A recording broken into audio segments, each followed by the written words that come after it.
Well, as we've seen in the news package, Bruce Willis recently announced his break from acting after being diagnosed with aphasia, which impacted his cognitive abilities to comprehend language. The disease is common among middle-aged and older persons, yet not many people know about it. So the big question is, what is aphasia and how, is there any ways to avoid it and is it curable? Now today we're connected with MMC Hospital neurologist Dr. Hadet Prisdhiany. Good morning, Doc. Thank you so much for joining us right here on the C Morning Show.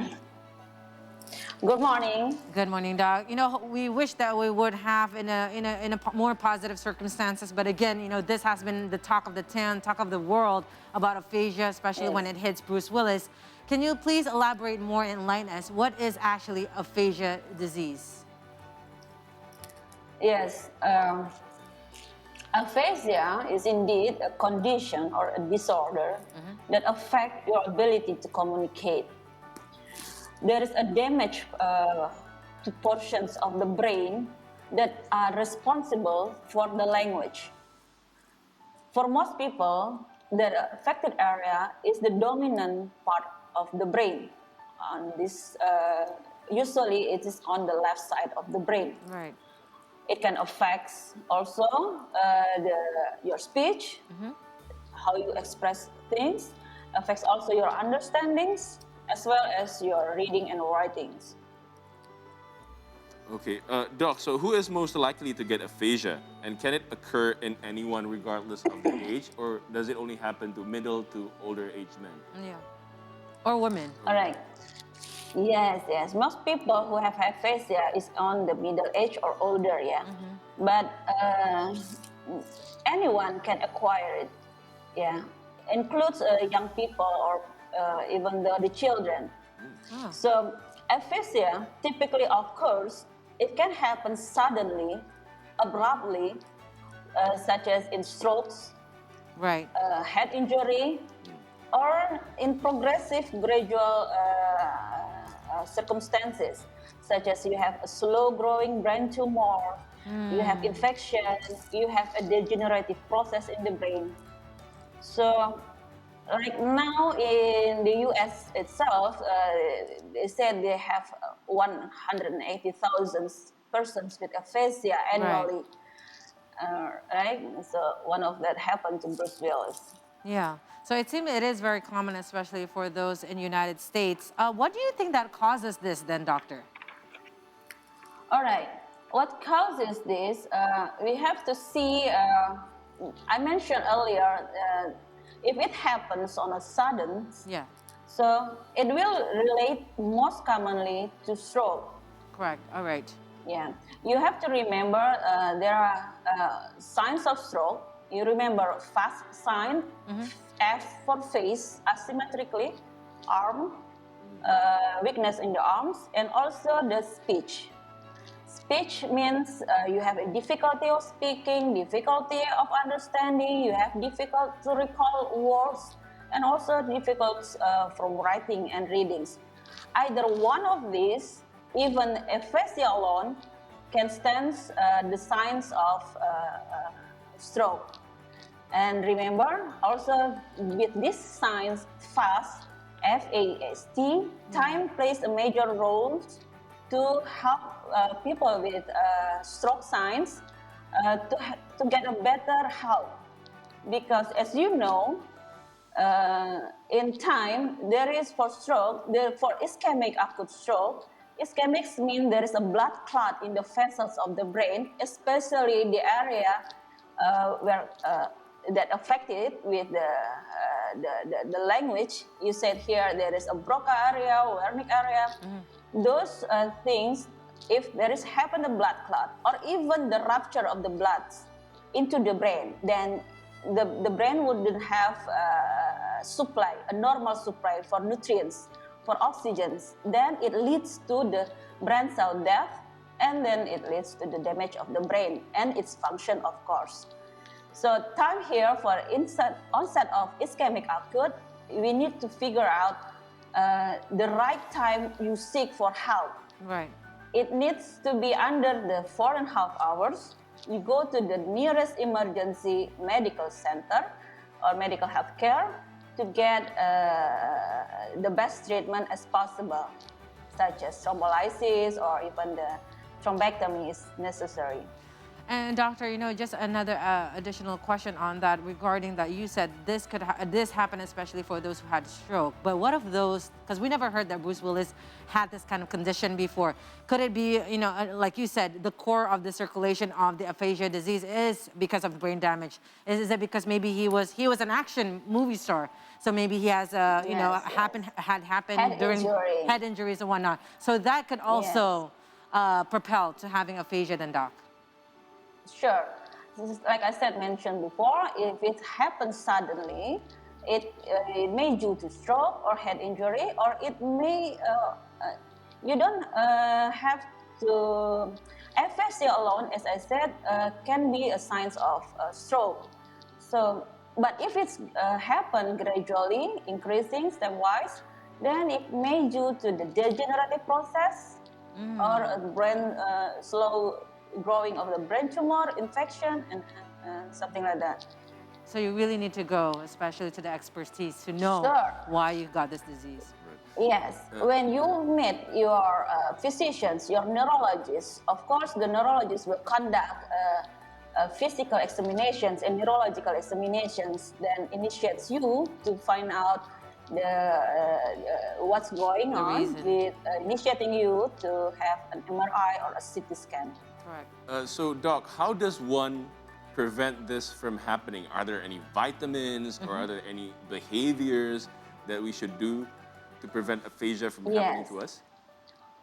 Of course, all relates to the underlying for the aphasia. If it's because of stroke, of course, you need to correct all the you can do. Modify something that you can do, like you control your blood pressure, you control your hypertension, you control your level of glucose and cholesterol. Those are the risk factors that you can still change it if you have it by doing modifications or even the medications. So control that, and then you will avoid to have a stroke or something with the aphasia. Yeah. So diet and exercise is key here. That's what I'm seeing. Yeah. Also, Again, back to the lifestyle again, right? Now, doctor, before we begin with our discussion, I remember Dirza was asking regarding the different types of aphasia diseases. Yeah. So how many types are there, doctor? Can you please emphasize with us? So we have, we can say we have three patterns of aphasia, three types. The first one is what we call a non-fluent aphasia, known as a broca's aphasia or expressive aphasia. This pattern of aphasia happens to the left side of the brain at the frontal lobe, area broca, the area of the brain. You or the person with that kind of aphasia may understand speech better than they can speak. It means they know what other people say, they know what they want to say, but they come up with the speech in short sentences, often in a small words, in a short sentences. And they can sometimes omit the words. For example, they said, walk dog. What they mean actually, I will take this dog for a walk. Something like that. They just come with a short sentences. Correct. And it takes them a great effort to say it. The second one is a fluent aphasia. It is known also as a Wernicke aphasia or a comprehensive aphasia. This type happened to the area called Wernicke area. It is in the temporal lobe of the brain. In this pattern of aphasia, they may speak in a long, complete sentences, even the complex sentences, but they have no meanings of what they say. They don't make sense of what they say. Yeah. sometimes they add up some words, or they even creating new made-up words to say whatever they want. And they do not realize that they have of their spoken mistakes. And they also do not realize that others cannot understand them. So the highlight is, in this case, is they are having difficulties understanding speech. So that's what happened with the Warnick aphasia. They can be fluently speaking, but they have no meanings in what they say. Right, Doc. And the third type is the combination of both the two of them. So it will be the global aphasia. It usually happens in the first days of stroke because the damaged area that affected is both sides. Even either the Broca's and the Wernicke's area get involved. So the area get an extensive area that having this disorder. So in this type of aphasia, they cannot understand, they cannot even speak it up. So that's the most three types of the aphasia. So, Doc, can you give us some tips, especially for our viewers who are living with people with aphasia, maybe their family members, their parents, or their partners? What can they do to support them? Yeah, sure. Family members' their involvement plays a major role. They contribute a lot for aphasia treatment. For the family members itself, they will learn how to enable them to communicate the best way to communicate with their loved one, the person in the family with the aphasia. For the aphasia person itself, having a family members will help them to get a better communications, during the process. So what we can do as a family members is participate if your family members, for example, attending special treatments in the hospital with the speech therapist and everything, you get involved with that. So you know how to act with them. And secondly, you simplify your language. Use a short, uncomplicated sentences to them. Yeah. Keep your pace slow with them when talking to them. When you ask them to talk with you, but avoid correcting their speech. Yeah. If they make mistake, let it be, and then in the end, you can make sure by asking them, "Is this what you mean? Are you saying this, or are you saying you want a juice or something?" Such as like that. You can also make them keep a paper and a pencil and help them to make a keyword or sentences that help them to explain everything they want. Right. Yeah, use a book for them. So it consists of photos, pictures, words, so they can explain it to what they want. And check also if they, in the end of your conversation with them, check also their comprehension.